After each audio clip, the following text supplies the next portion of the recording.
সুতরাং সমস্ত ক্ষমতার উৎস কেবলমাত্র আল্লাহ সুবহানাহু ওয়া তাআলা। যাকে খুশি ক্ষমতায় দেন, যাকে খুশি ক্ষমতা থেকে নামায় দেন। এই জন্য যারা মুমিন হবে তাদের এই চিন্তা মনের মধ্যে থাকবে, আত্মমর্যাদা আসবে, কারো সামনে হাত পাতবে না। হাত পাতবে তো আল্লাহ সুবহানাহু ওয়া তাআলার কাছে, কাউকে ভয়ও করবে না। আত্মমর্যাদার কারণে সে তার রিজিক সম্পর্কেও নৃশংস হয়ে যাবে,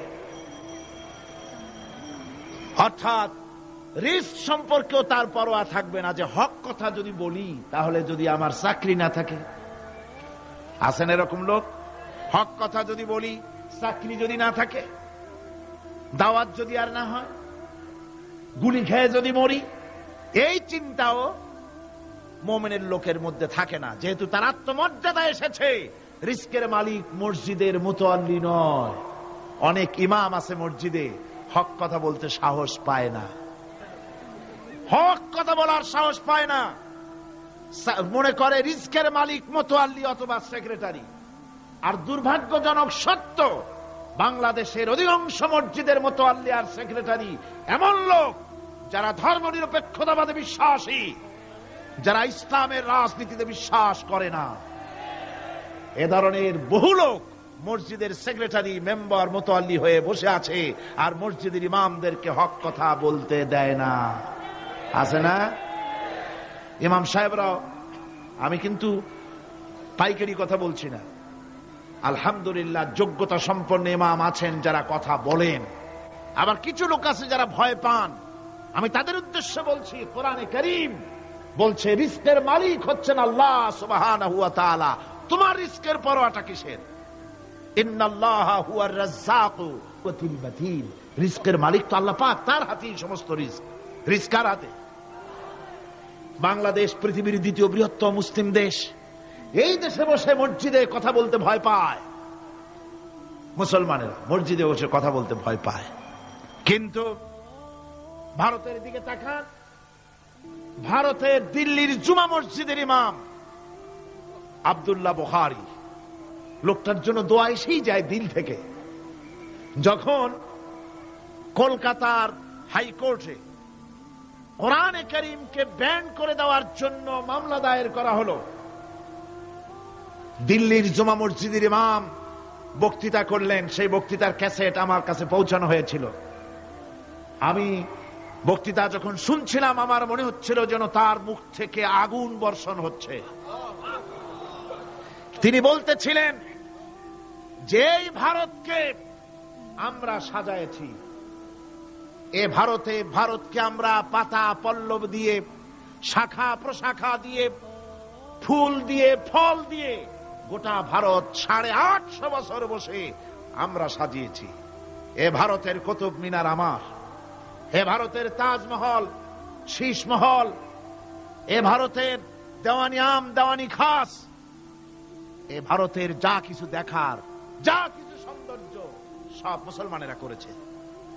সেই মুসলমানদের কলিজা, সেই মুসলমানদের রূহ, গোটা পৃথিবীর মুসলমানদের মগজ, পৃথিবীর শ্রেষ্ঠ নেয়ামত আল্লাহ রাব্বুল আলামিনের আখেরি কালাম কোরআনের বিরুদ্ধে কেস হয়েছে।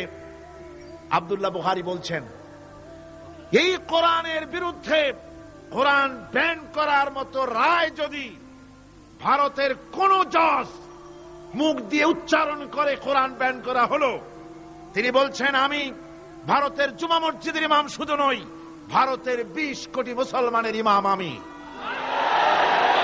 তিনি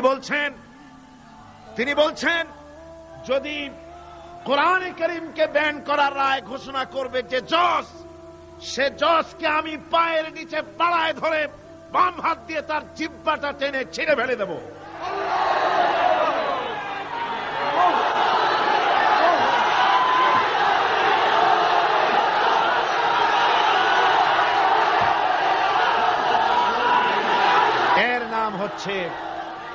এর নাম ঈমান। জোরে বলেন, এর নাম কি? এর নাম ঈমান।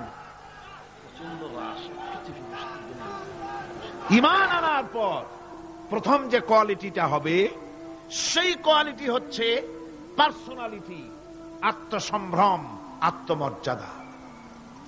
দুনিয়ায় কারোর সামনে মাথা সে নত করবে না, মাথা নত করবে কেবলমাত্র আল্লাহর কাছে। সে বিশ্বাস করবে খাইরিহি ওয়া শাররিহি মিনাল্লাহি তাআলা, ভালো মন্দ সব কার কাছ থেকে হয়? আল্লাহর কাছ থেকে হয়। সে কিছুতেই বিশ্বাস করবে না যে কোনো মাজারের কাছে গেলে, কবরের কাছে গেলে আমার তকদির পাল্টে যাবে, কোন মোমেন তা বিশ্বাস করবে না। কথা বুঝতে পেরেছেন? ভালো করার মন্দ করার সবটা মালিক আল্লাহ সুবহানাহু ওয়া তাআলা। এরপরে 2 নম্বরের যে কোয়ালিটি সৃষ্টি হবে মুমিনের মধ্যে ঈমান আনার পর, সে গুণটা হচ্ছে সে বিনয়ী হবে। বিনয়, বিনম্রতা তার এক বৈশিষ্ট্য হবে। বিনয় এবং বিনম্রতার বৈশিষ্ট্য হবে। তার কারণ হচ্ছে ঈমান আনার পরে সে জানতে পেরেছে আল্লাহ রাব্বুল আলামিনের কর্তৃত্ব থেকে বেরিয়ে আসার ক্ষমতা কারো নাই। অহংকার করে যাব কোথায়? আস্ফালন করে যাব কোথায়? আল্লাহর রাজত্বের বাইরে, আল্লাহর ক্ষমতার বাইরে যাওয়ার ক্ষমতা তো কারোই নাই। সুতরাং অহংকার তার মধ্যে জায়গা পাবে না। আল্লাহ পাক দুনিয়ার সমস্ত মানুষের জিনকে পরিষ্কার করে বলেছেন, ইয়া মাশারাল জিন্নি ওয়াল ইনস ইন ইসতাতা'তুম আন তানফুযু মিন আকতারিস সামাওয়াতি ওয়াল আরদ فانفذوا لا تنفذون إلا بسلطان। হে পৃথিবীর মানুষেরা আর জেনেরা, যদি সম্ভব হয় আমার আকাশের নিচের থেকে, জমিনের উপর থেকে বেরিয়ে যা। লা তানফুযু, বেরিয়ে যেতে পারবে না। আমি আকাশ এবং জমিন থেকে যদি সম্ভব করতে পারো বেরিয়ে যা। আর যদি কোনো আকাশ থাকে তার নিচে যা, আর যদি কোনো জমিন থাকে তার উপরে যাও। এমন দেশ যদি পাও যেখানে আমার আলো ছাড়া কোনো আলো আছে, আমার বাতাস ছাড়া কোনো বাতাস আছে, আমার চাঁদ সূর্য ছাড়া কোনো চাঁদ সূর্য আছে, যাও সেখানে। আল্লাহ রাব্বুল আলামিন বলেন নাই এরকম যাওয়ার কোনো উপায় নাই। আমি আল্লাহ রাব্বুল আলামিন আকাশ আর জমিন দিয়ে প্যাকেট করে রেখেছি, আটকায় রেখেছি। আমার রাজত্ব থেকে, আমার ক্ষমতা থেকে, আমার কর্তৃত্ব থেকে বেরিয়ে যাওয়ার ক্ষমতা কোনো মানুষের নাই, কোনো জিনের নাই, কোনো প্রাণীর নাই। সুবহানাল্লাহ ওয়া বিহামদিহি। মানুষ হচ্ছে অহংকার কিসের হবে? তোমরা হচ্ছ ফকির। আল্লাহ পাক বলছেন ওয়াল্লাহুল গনিয়্যু ওয়া আনতুমুল ফুকারা। আল্লাহ হচ্ছেন গনি। আল্লাহ কি? গনি, বেনিয়াজ, বেপরোয়া। ফাআলুল লিমা ইউরিদ, যা খুশি তাই করে, কারো মুখাপেক্ষী তিনি নন। কোরআনে কারীমে রব্বুল আলামিন বলেছেন, নবী আপনি আমার ব্যাপারে, আমার গুণাবলীর ব্যাপারে বলুন। কুল হুয়াল্লাহু আহাদ, পড়েন সবাই। কুল হুয়াল্লাহু আহাদ আল্লাহুস সামাদ লাম ইয়ালিদ ওয়া লাম ইউলাদ ওয়া লাম ইয়াকুল লাহু কুফুয়ান আহাদ। আল্লাহ পাক বলেন, বান্দারে ও আমার নবী আপনি বলুন, আল্লাহ পাক এক এবং একক, তিনি নিরঙ্কুশ, তিনি বেনিয়াস, তিনি কারো মুখাপেক্ষী নন, তিনি কাউকে জন্ম দেন নাই, তাকেও কেউ জন্ম দেয়নি।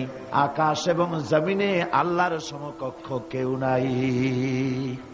তোমরা হচ্ছ ফকির আর আমি আল্লাহ হচ্ছে বেনিয়াস। লিল্লাহি মা ফিস সামাওয়াতি ওয়া মা ফিল আরদ, আকাশে যা আছে জমিনে যা আছে সব আল্লাহর। সব কার? আল্লাহ পাকের। সুতরাং কিসের অহংকার, কিসের মাতবাড়ি? মানুষ পেছনের কথা ভুলে যায়, মোটেই চিন্তা করে না। একটু আগে যারা ক্ষমতায় ছিল আজকে তারা ক্ষমতা হারা, আজকে যারা ক্ষমতায় এলো তারা আবার ক্ষমতা মসনদে বসে দুনিয়ার সব বিপদ আপদ ভুলে যায়। আল্লাহ রাব্বুল আলামিন বলেন,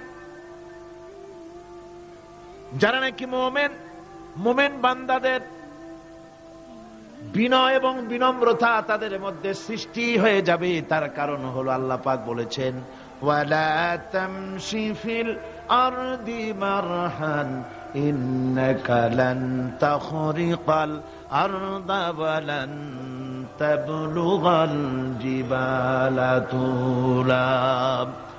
ওয়ালা তামশি ফিল আরদি মারহান, আমার জমিনের উপরে অহংকার করে পা ফেলো না। তুমি কি পারবে অহংকার করে আমার জমিনটাকে ফাটাই দিতে?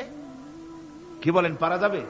অহংকার করে জমিনের উপরে লাথি মারেন জোরে, জমিন ফাটবে? ফাটবে না, আপনার পা ছিঁড়ে যাবে। আপনি কি পারবেন অহংকার করে পাহাড়ের উচ্চতা লাফ দিয়ে ছাড়াই যেতে পারবেন? তাও পারবেন না। সুতরাং আল্লাহ পাকের উপরে ঈমান আনলে পরে তাদের মাথা এভাবে নত হয়ে যায়, অহংকার তাদের মধ্যে জায়গা পায় না। অহংকার কিসের অহংকার তোমার? মানুষ তার জন্মের কথা, কোরআনে কারীম বলে মানুষ কি তার জন্মের কথা স্মরণ করে না? তোমার তো এমন অবস্থা ছিল, দুনিয়ায় উল্লেখযোগ্য বিষয়বস্তু হিসাবে তুমি পরিগণিত ছিলে না। তুমি হচ্ছ, তোমার জন্মের উৎস কথা হচ্ছে এক ফোঁটা নাপাক পানি, এমন নাপাক পানি যা শরীর থেকে নির্গত হলে পরে গোসল করা ওয়াজিব হয়ে যায়। এমন এক ফোঁটা নাপাক পানি যার জন্মের উৎস, তার আবার অহংকার কিসের? পৃথিবীতে অহংকার যারাই করলো আল্লাহ পাক তাদেরকে ভালো করে দেখায় দিলেন। নমরুদকে দেখায়ছেন, ফেরাউনকে দেখায়ছেন। যুগের ছোট ছোট নমরুদ, ফেরাউন, যেখানে যেখানে খুদে খুদে ফেরাউন হয়েছে আল্লাহ সকলকেই দেখিয়ে দিয়েছেন। দেন নাই? দেখিয়ে দিয়েছেন। সুতরাং মাথা নিচু করে চলতে হবে, বিদ্যার বড়াই করা চলবে না। কত লেখাপড়া করেছো তুমি? এমএ পাস করেছো, তাতে কি হয়েছে? সবে মাত্র বর্ণবোধ পড়েছ, জ্ঞানের রাজ্যে পা ঢুকিয়েছ, এখনো কিছু শেখনি। টাইটেল পাস করেছ, তো কি হয়েছে? কদ্দুর শিখেছ?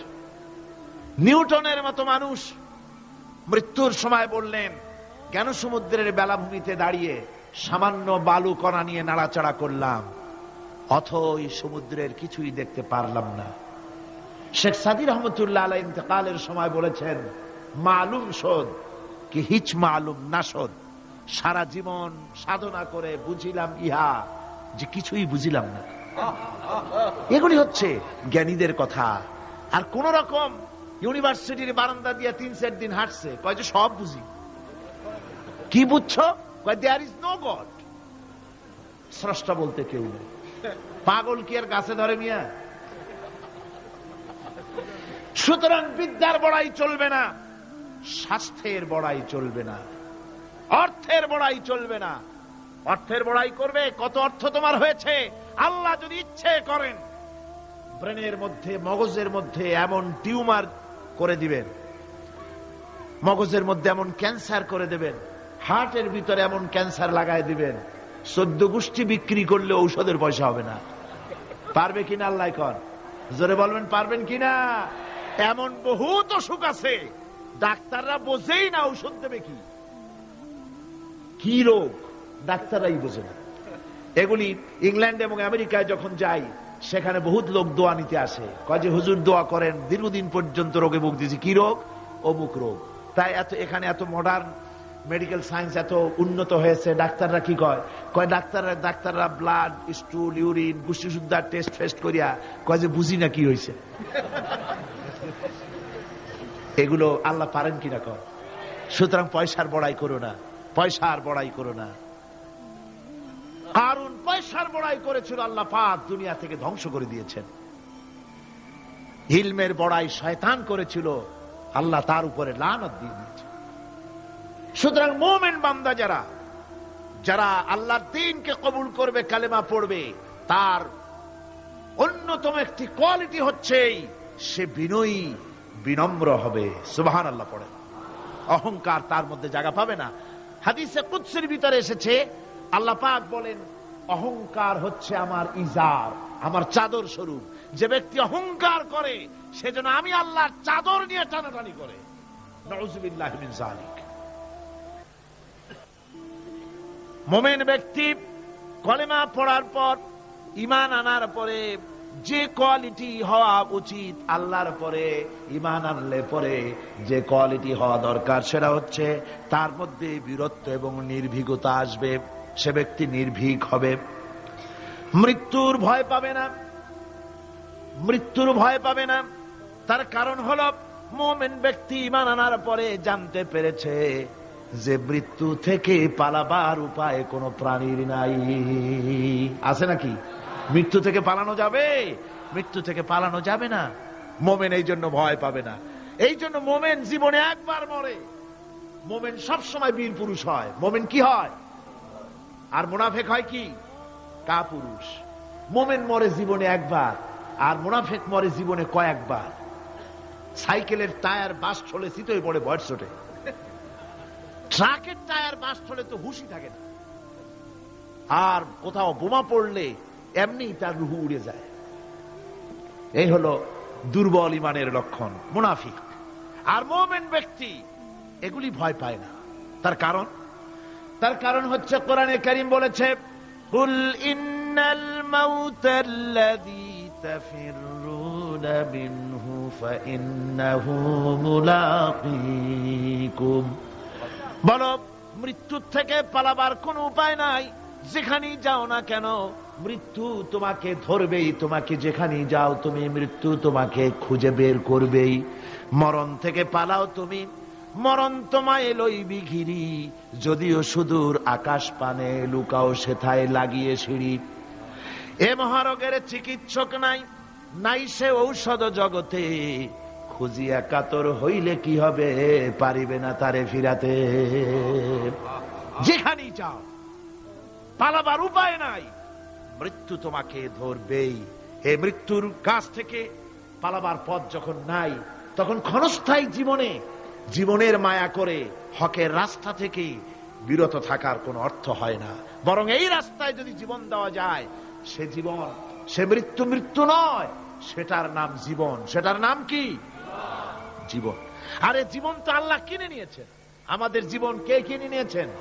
আল্লাহ রাব্বুল আলামিন বলেছেন, ইন্নাল্লাহা আশতারা মিনাল মুমিনিনা আনফুসাহুম ওয়া আমওয়ালাহুম বিআন্না লাহুমুল জান্নাহ। আল্লাহ পাক বলেন, আমি আমার মুমিনের জান এবং মালকে খরিদ করে নিয়েছি, বিনিময় আমার মুমিনকে আমার জান্নাত দান করে দিয়েছি। মুমিনের মালটাও আমার, জানটাও আমার। তো আসলে জান আর মাল কার? আল্লাহ পাকের। তো আল্লাহ কিনলেনটা কি? আল্লাহর জিনিস আল্লাহ কিনলেন কেমন? তার মানে হচ্ছে ইচ্ছেটা কিনেছেন, আমাদের ইচ্ছেটা। আমরা আমাদের ইচ্ছে মতো আমাদের মাল খরচ করতে পারবো না, আমাদের ইচ্ছে মতো জান খরচ করতে পারবো না। মাল আর জান সবটাই খরচ হবে আল্লাহর জন্য। কার জন্য? আল্লাহর জন্য করতে হবে। আপনাকে আল্লাহ টাকা দিয়েছেন, কড়ি দিয়েছেন, এই ধন সম্পদ যে কোনো দলের লোক এসে চান্দা চাইলেই আপনি দিতে পারবেন না, যেহেতু কিয়ামতের দিন আল্লাহর দরবারে জবাবদিহি করতে হবে। পয়সা আল্লাহ দিয়েছিলেন, ওই পয়সা দিয়া ধর্মনিরপেক্ষবাদীদেরকে টাকা দিয়া সহযোগিতা করেছেন, সমাজতন্ত্রীদেরকে টাকা দিয়ে সহযোগিতা করেছেন, পুঁজিবাদীদেরকে টাকা দিয়ে সহযোগিতা করেছেন, আল্লাহর দ্বীনের সঙ্গে নাফরমানি যারা করে পয়সা দিয়া সহযোগিতা করেছেন। কিয়ামতের দিন আল্লাহর দরবারে আসামির কাতারে দাঁড়াতে হবে। পরিষ্কার আল্লাহর কথা, আমি তোমার মাল কিনে নিয়েছি, তোমার মাল আমার রাস্তায় খরচ করতে হবে। খরচ করলে কোথায় করতে হবে? আল্লাহর রাস্তায়। আপনার নিজের ইচ্ছে মতো আপনি করতে পারবেন না। দেখুন, হিন্দুদেরকে, অমুসলিমদেরকে আপনি সাহায্য করবেন। যদি কোনো অমুসলিম তার মেয়েকে বিবাহ দিতে পারে না টাকার অভাবে, আপনি সাহায্য করবেন, জায়েজ আছে, সওয়াব হবে। একটা অমুসলিম তার সন্তানকে পড়াশোনার খরচ চালাতে পারছে না, আপনি সাহায্য করুন, জায়েজ আছে। অসুখ হয়েছে, রোগের চিকিৎসা করাতে পারে না অমুসলিম, সাহায্য করুন, জায়েজ আছে। কিন্তু অমুসলিম পূজা করবে, পয়সা দিয়া মণ্ডপ বানাতে পারে না, বলির পাঠা কিনতে পারছে না পয়সার অভাবে, সেখানে মুসলমানের সাহায্য করা জায়েজ আছে? একটা ফুটা পয়সাও সেখানে সাহায্য করা মুসলমানদের জন্য হারাম। এরকম সাহায্য করা কি জোরে কোন? হারাম। তার কারণ আপনি পয়সা দিয়ে আল্লাহর সাথে শিরক করার সুযোগ করে দিচ্ছেন। এই কথাটা যেমন ভাবে বুঝলেন, অনুরূপ ভাবে যারা আল্লাহর দ্বীন কায়েম করতে চায় না, আল্লাহর দ্বীনের বিরোধিতা করে, মানুষের তৈরি করা মতবাদ প্রতিষ্ঠার সংগ্রাম করে, তাদেরকে আপনি আপনার টাকা পয়সা দিয়ে সাহায্য করলে আল্লাহর কাছে অবশ্যই আপনাকে জবাবদিহি করতে হবে, যেহেতু আপনার জান, আপনার মাল সবটাই কার। আল্লাহ রাব্বুল আলামিনের জন্য শিখিয়ে দিয়েছেন, বলো কুল ইন্না সালাতি ওয়া নুসুকি ওয়া মাহইয়ায়া ওয়া মামাতি লিল্লাহি রাব্বিল আলামিন। পড়েন সবাই আমার সাথে, ইন্না সালাতি ওয়া নুসুকি ওয়া মাহইয়ায়া ওয়া মামাতি লিল্লাহি রাব্বিল আলামিন। নিশ্চয়ই আমার নামাজ, আল্লাহ বলেন, শিখায় দিচ্ছেন, বলো আমার নামাজ, আমার কোরবানি, আমার হায়াত, আমার মত সবকিছু ওই আল্লাহ রাব্বুল আলামিনের জন্য, যিনি তামাম জাহানের সৃষ্টি জগতের লালন কর্তা, পালন কর্তা, তার জন্যই নিবেদিত। সুতরাং আপনার ইচ্ছে মতো জান মাল খরচ করতে পারবেন না, খরচ করতে হবে আল্লাহর পথে। বুকের মধ্যে যে জানটা আছে, জান আপনার, কিন্তু আপনি কি আত্মহত্যা করতে পারবেন? আত্মহত্যা করলে কি হয়? কবিরা গুনাহ। কি হবে? কবিরা গুনাহ। কিয়ামতের শাস্তি কি? জাহান্নাম। কোথায় যেতে হবে? জাহান্নাম। যদিও জানটা আপনার মধ্যে আপনার, কিন্তু এটা আল্লাহ আপনার কাছে আমানত রেখেছেন। এই জান আপনি যেখানে সেখানে খরচ করতে পারবেন না। আপনার এই জানটা নিয়ে মানুষের তৈরি করা মতবাদের আন্দোলনে সংগ্রাম করে জানকে ক্ষতিগ্রস্ত করতে পারবেন না। ওই রাস্তায় মরবেন তো জাহান্নামে যেতে হবে। এই রাস্তায় আপনার জীবন দিতে বলা হয়নি। আপনার জান আর মাল সবটা খরচ করতে হবে আল্লাহ রাব্বুল আলামিনের জন্য, যেহেতু আমাদের জান মালের বিনিময়ে আল্লাহ রাব্বুল আলামিন আমাদেরকে জান্নাতের ওয়াদা করেছেন। মুমিন ব্যক্তির এই কোয়ালিটি হবে। মুমিন ব্যক্তি, সে ব্যক্তি, তার মনের মধ্যে এই চিন্তা হবে, কেউ আমাকে ক্ষতি করতে পারবে না, আমাকে কেউ মারতে পারবে না। ওয়ামা হুম বিদাররিনা বিহি মিন আহাদিন ইল্লা বিইذনিল্লাহ। আল্লাহর বিনা হুকুমে আমার এক গাছা পশম কেউ বাঁকা করতে পারবে না। এটাই মুমিনের ঈমান হওয়া উচিত। শুধু তাই নয়, মুমিনের কলিজার ভিতরে এ ধরনের সাহস থাকবে, বিশ্বাস থাকবে। ওয়ামা কানা লিনাফসিন আন তামুতা ইল্লা বিইذনিল্লাহি কিতাবাম মুআজ্জালা। কোন প্রাণী তার নির্ধারিত সময়ের আগে কেউ তাকে মারতে পারবে না। আল্লাহ পাক যে সময় নির্ধারণ করেছেন, ওই নির্ধারিত সময়ের আগে কারো মৌত হবে না। নির্ধারিত সময়ের আগে কারো মৌত হবে না। কোরআনে কারীমে ভিন্ন জায়গায় আল্লাহ বলেন, কুল লাউ কুনতুম ফি বুয়ুতিকুম লাবারাযাল্লাযীনা কুতিবা আলাইহিমুল কাতলু ইলা মাদাজিহিম। আল্লাহ পাক বলেন, নবী বলুন, ভাগ্যে যদি নিহত হওয়া থাকে, ভাগ্যে যদি নিহত হওয়া থাকে, সে যদি তার নিজের বিছানায়ও থাকে, ওই বিছানা থেকে তাকে বেরিয়ে যেতে হবে, মৃত্যুর জায়গায় তাকে পৌঁছে যেতে হবে। কেউ রক্ষা করতে পারবে না। মৌত যখন আসবে অবশ্যই মৃত্যুর কাছে তাকে যেতেই হবে। মুমিন কখনো হতাশ হবে না, নিরাশায় তার মন ভেঙে যাবে না। হতাশা মুমিনের কলিজাকে কখনো ছোট করে দিবে না, আন্দোলন থেকে তাকে বিরত রাখবে না। অন্ধকার দেখবে, চতুর্দিকে অন্ধকার মেঘাচ্ছন্ন, চতুর্দিক থেকে মেঘ জমে আসতেছে, মনে হবে যেন আর ফজর হবে না, কিন্তু একটু পরে দেখা যাবে এই মেঘের ঘনঘটা দূর হয়ে গিয়ে সকালবেলায় আকাশে আবারও সূর্য উদিত হয়েছে। ঠিক না? সুতরাং মুমিনের হতাশ হওয়ার কোনো কারণ নাই। হতাশ হয় কারা? কোরআনে কারীমের মধ্যে বলা হয়েছে, وَمَنْ يَقْنَطُ مِنْ رَحْمَةِ رَبِّهِ إِلَّا الضَّالُّونَ। কেবলমাত্র পথভ্রষ্ট লোকেরাই, কেবলমাত্র গোমরাহ লোকেরাই তারাই নিরাশ হয়, হতাশ হয়। ঈমানদার লোক কখনো হতাশ হয় না। তার ঈমানে, তার আশায় বুক বেঁধে সাহসের সঞ্চার করে দেয়। কারণ সে তো জানে আল্লাযী খলাকানি ফাহুয়া ইয়াহদিন। আল্লাহ আমাকে সৃষ্টি করেছেন, আমার হেদায়েত তিনি দিয়েছেন, পথ তিনি দেখিয়েছেন। আল্লাযী হুয়া ইউতঈমুনি ওয়া ইয়াসকিন। আমি যখন ক্ষুধার্ত হই ওই আল্লাহই আমাকে খাওয়ান, আমি যখন তৃষ্ণার্ত হই তখন আল্লাহই আমাকে পান করান। ওয়া ইযা মারিদতু ফাহুয়া ইয়াশফিন। আর যখন আমি অসুস্থ হই ওই আল্লাহ আমাকে রোগ মুক্ত করেন। সুবহানাল্লাহ। দেখেন হযরত আইয়ুব আলাইহিস সালাম সব কোরআনের মধ্যে আছে, আল্লাহ পাক সব বলে দিয়েছেন। আমাদের মধ্যে অনেকের রোগ হলে কয় যে এত নামাজ রোজা করি আর রোগে আমারই পাইলো। বলে না এরকম?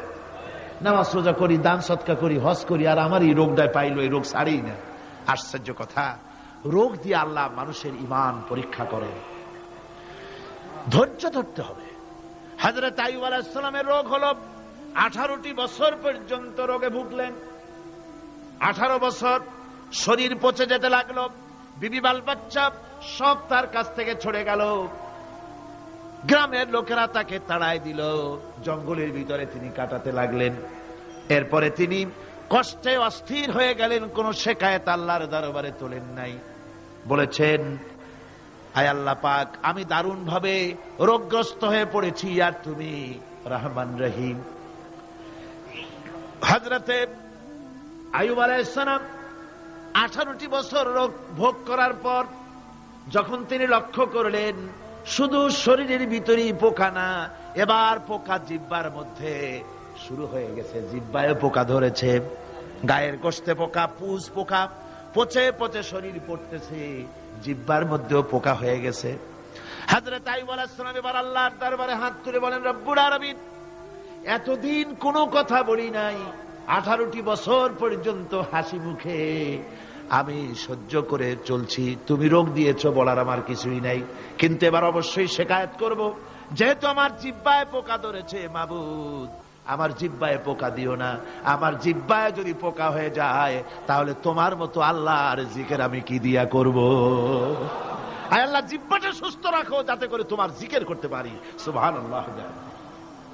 আমার আল্লাহ রাব্বুল আলামিন পরিষ্কার করে কোরআনে কারীমের মধ্যে বলে দিলেন, আমি আইয়ুব আলাইহিস সালামের আইয়ুবের রোগ মুক্ত করে দিলাম এবং তার হারানো সব সম্পদ আমি তাকে দান করে দিলাম। মুমিন বান্দা যারা, তারা রোগে শোকে এভাবে কাতর হবে না, নিরাশ হবে না, মনে করবে আল্লাহ রাব্বুল আলামিন আমাকে পরীক্ষা করছেন, এরপরে নিয়ামত আসবে, হতাশা তাকে পেয়ে বসবে না। দেখেন ইউসুফ আলাইহিস সালাম তাকে কুয়ার মধ্যে ফেলে দিল, কারা? ভাইরা কুয়ার মধ্যে ফেলে দিল।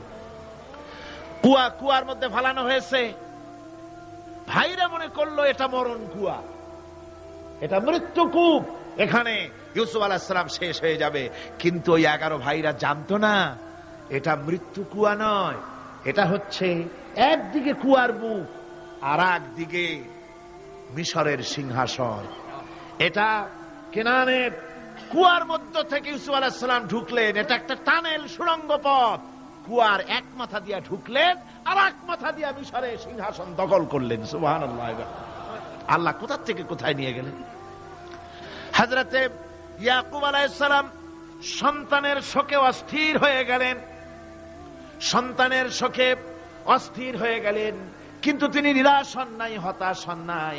তিনি বলেছেন, ফাসাবরুন জামিল আসাল্লাহু আইয়াতিয়ানি বিহিম জামিআন ইন্নাহু হুয়াল আলিমুল হাকীম।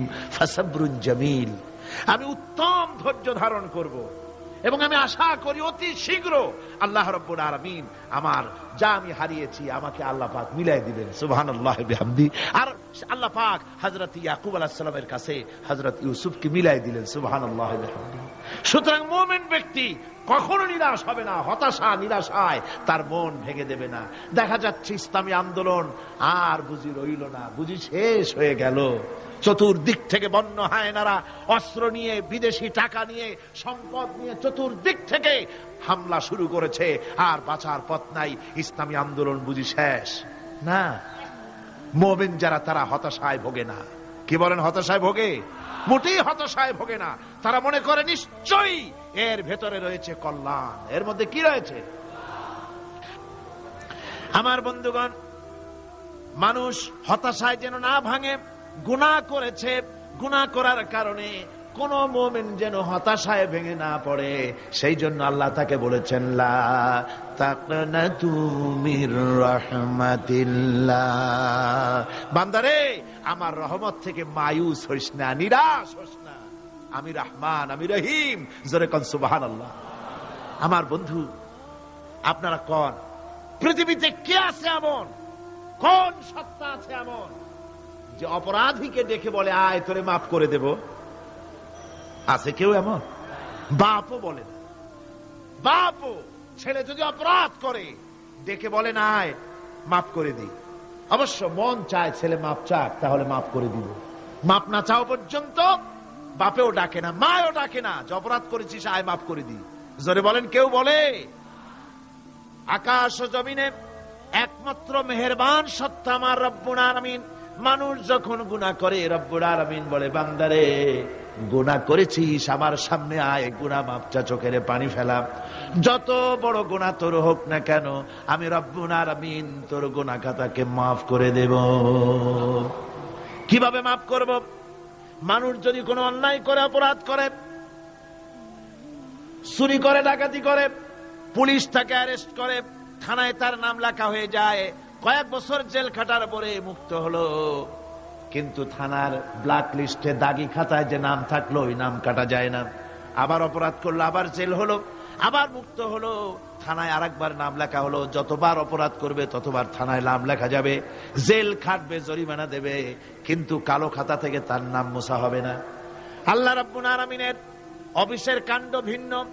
কোন মানুষ যদি অপরাধ করে, গুনাহ করে যদি রব্বুল আলামিনের দরবারে বিনীতভাবে মাপ চায়, আল্লাহ রাব্বুল আলামিন বলেন শুধু গুনাহ মাফ করি না, গুনার খাতা থেকেও নামটা আমি আল্লাহ তোমার মুছে ফেলে দেই।